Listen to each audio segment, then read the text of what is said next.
अंतरिक्ष से ऐसी दिखी दुबई की बाढ़। पूरा यूएई ही नीला दिख रहा था।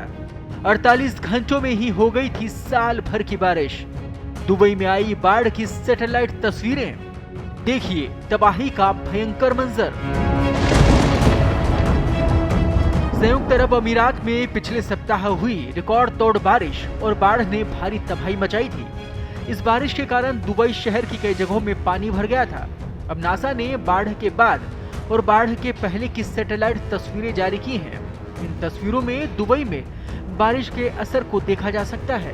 कुछ एक्सपर्ट्स ने इस बाढ़ का कारण क्लाउड सीडिंग यानी कि आर्टिफिशियल बारिश को बताया था। एसोसिएट प्रेस ने अपनी रिपोर्ट में दावा किया था कि दुबई प्रशासन ने क्लाउड सीडिंग के जरिए बारिश कराने के लिए एक विमान उड़ाया था। इसके कुछ देर बाद ही खाड़ी देशों को भारी बारिश और बाढ़ का सामना करना पड़ा था। जब एक निश्चित जगह पर एक निश्चित समय में बहुत ज्यादा बारिश हो जाती है तो उसे बादल फटना कहते हैं।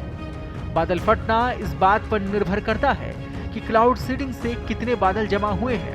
अगर बहुत ज्यादा भाप से भरे बादलों की पहचान कर लें और उसमें क्लाउड सीडिंग करा दे तो बादल फट सकते हैं। ऐसे में संभव है कि यूएई समेत खाड़ी देशों में इसकी वजह से तेज बारिश आई हो, जो बाढ़ की वजह बनी। हालांकि अमेरिकी मौसम वैज्ञानिक रयान माउ इस बात को मानने से इनकार करते हैं कि दुबई में बाढ़ की वजह से क्लाउड सीडिंग है। उनके मुताबिक खाड़ी देशों पर बादल की पतली लेयर जमी हुई है।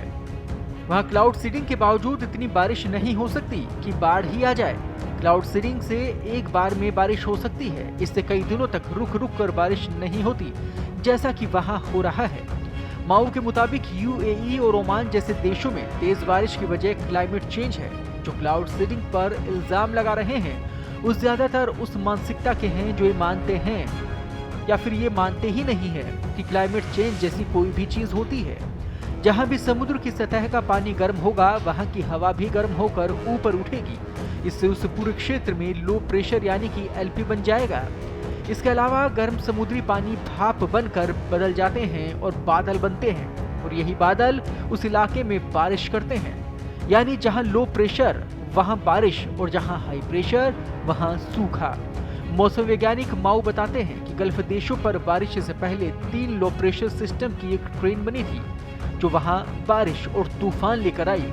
हालांकि इस बारिश और तूफान से दुबई में भारी नुकसान हुआ और तबाही का मंजर पूरा विश्व देखता ही रह गया।